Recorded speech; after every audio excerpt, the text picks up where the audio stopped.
And so as the Apostle Paul is writing here now to the church at Galatia, he's saying, let me write this for myself because there's some conflict in the church.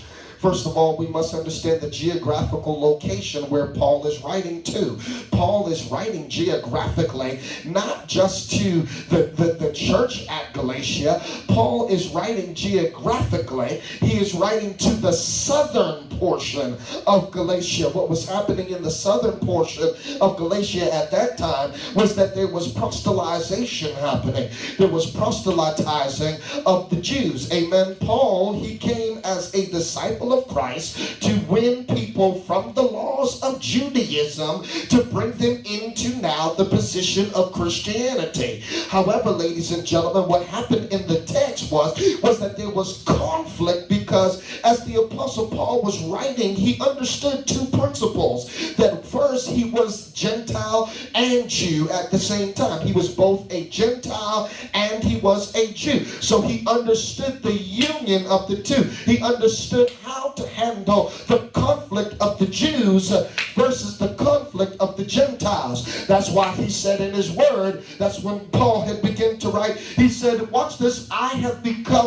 all things, what? To all people that I may, what? Save some. I've got to be able to not, watch this, be a chameleon in nature, but I have to understand both sides. He says, I have to become all things to what? All people that I may what? Save some. Everybody say it with me. Say, I have become all things to what?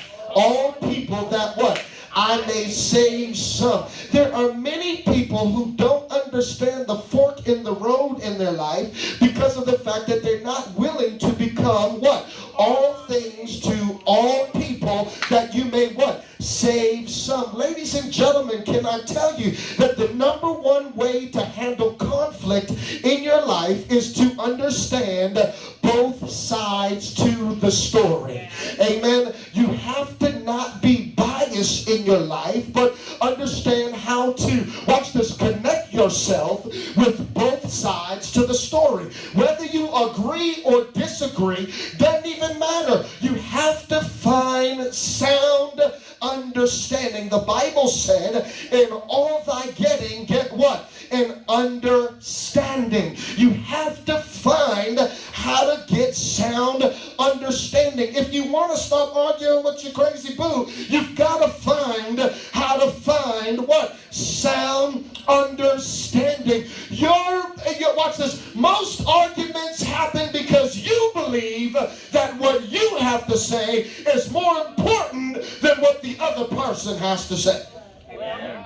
And when you cannot hear what the other person has to say, watch this, you cannot effectively argue. In other words, you're just what the Bible calls as sounding brass and tingling cymbal. You've got a lot coming out, but ain't nothing being communicated. The best way to handle conflict is to shut up. Somebody put that down in your notes. Put that the best way to handle conflict is to shut up. Amen. Pressing the mute button is better than always having the volume raised. Amen. The volume raised is only causing more what? Conflict. Yeah.